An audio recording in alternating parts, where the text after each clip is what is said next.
Walt Kowalski, a resigned Finnish-American passage vehicle sequential construction systems specialist and Korean conflict veteran, tormented by recollections of that contention, lives with his Labrador retriever Daisy in a changing High Country Park, Michigan neighborhood which is overwhelmed by migrants. Toward the beginning of the film, Walt is going to his better half Dorothy's burial service, seething at the shallow tribute of youthful dad Janovich. Also, he has little persistence with his two children, Mitch and Steve, and their families, who recognize Walt's despondency or the memory of their dead mother. All through the film, Walt sees his family members as impolite, ruined, and narcissistic, continuously keeping away from him except if it's to their greatest advantage to give him some consideration. Walt's children see him as consistently frustrated with them and their families, ignorant about their own unpleasantness. Father Janovich tells Walt that Dorothy made him vow to attempt to get Walt to go to an admission.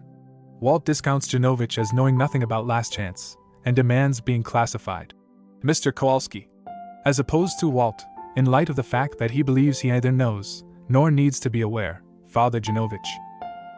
Walt's teen Hmong neighbors, a modest Tao Vanglor and his spunky sister Sue, live with their bereaved mother and grandma. At the point when a Hispanic pack defies Tao, a Hmong posse, drove by Tao's more seasoned cousin Spider helps Tao by terrifying the Hispanic one and driving them to escape.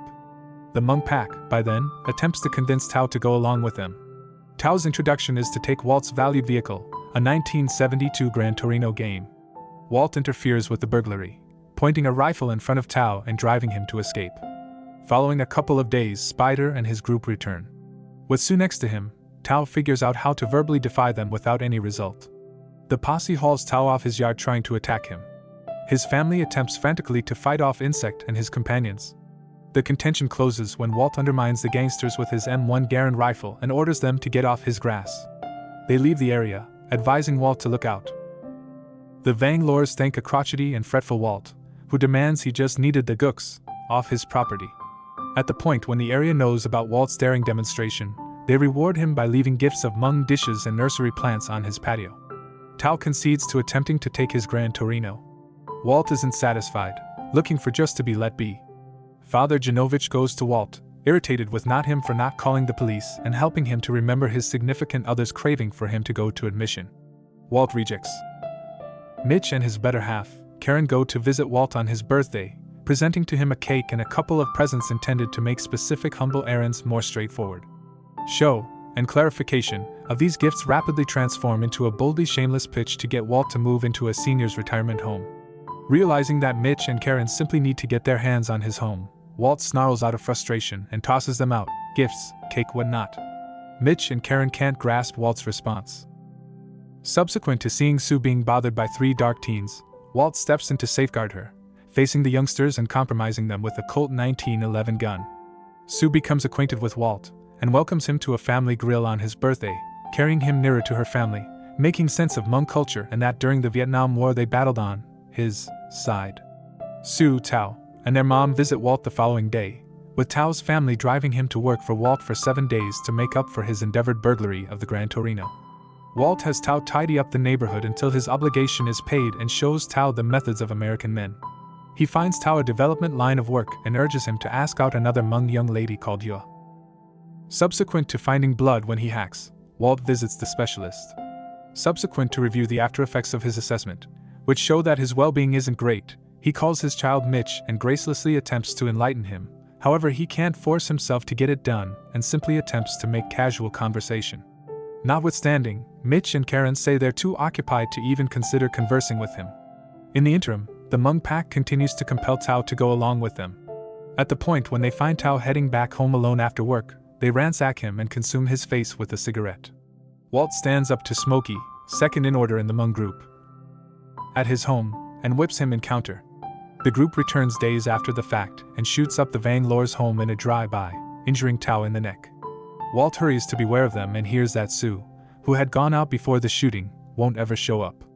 A couple of moments later, another Hmong posse vehicle drives by and tosses Sue out into the road. Sue gets to her feet and strolls into the house, and it's seen she's been pummeled almost to death and assaulted. The family decides not to let police know who made it happen. Walt storms home, punching cabinets and bloodying his knuckles out of frustration. Father Janovich goes to visit him later, profoundly worried about both Walt and Sue. Walt gives Janovich a lager, and they talk straightforwardly. Janovich calls Walt Mr. Kowalski, however Walt is presently open to Janovich calling him by his most memorable name. The following day, a furious Tao inclinations Walt to get revenge on the Hmong pack with him. Walt first advises him to return later as retribution should be arranged cautiously. He advises Tao to return late in the early evening. During this time, Walt trims his grass, washes up, and gets his hair cut, tipping the stylist liberally and another custom-made suit. He goes to chapel and no doubt arousing a lot of surprise for Father Janovich, requests to make admission. Janovich at first accepts that Walt fought back against the pack, or is going to, however acknowledges Walt's solicitation. Walt then, at that point, admits 3 minor sins he committed. He once kissed one more lady without Dorothy's information, he didn't pay the expenses in the wake of selling a boat and engine for $900 and was never exceptionally close with his 2 children. Janovich endorses a standard humility petition. At the point when Tao gets back to Walt's home at the selected time, Walt gives him the Silver Star Award he procured in Korea. However, at that point secures him in the storm cellar, saying he doesn't need him to reside with the outcomes of killing somebody. Walt enlightens Tao regarding a transgression that spooky him consistently killing a youthful aggressor, who was giving up to him. Walt then leaves Daisy with Tao and Sue's grandma, and from a bar he frequently goes to, calls Sue, advising her where to find the way to open his storm cellar so she can let Tao out. In the meantime, Father Janovich is with 2 cops outside Smokey's home. Janovich had convinced the sergeant to send them on a stakeout, since he accepts Walt will bring Tao there for a shootout conflict with the posse. Be that as it may, the entire area stays peaceful and the sergeant at long last reviews the officials, who make Janovich leave with them. Sue shows up at Walt's home to let Tao out of the cellar. He swiftly makes sense of Walt's leaving him there, and they hustle off to the Hmong posse house. Outside the gangsters' home, Walt goes up against them for the shootout and assaulting of Sue, making the neighbors emerge and notice the showdown. He takes out a cigarette from his coat, places it in his mouth, asks the group for a light, and afterward leisurely ventures into his coat prior to hauling his hand out rapidly. Thinking Walt will fire, the gangsters weapon him down. A fix of Walt lying dead on the ground uncovers he had snatched his first mounted Force Division Zippo lighter, not a weapon. At the point when Tao and Sue show up at the crime location, they are let by the police know that the posse has been captured and, with the remainder of the local area arranged to affirm against them, they will be detained for quite a while, having killed an unarmed man. Tao, still with Walt's Silver Star stuck to his shirt, scowls at Bug and Smokey as they are stacked into squad cars. A burial service is held for Walt with Father Janovich conveying a noteworthy tribute of Walt.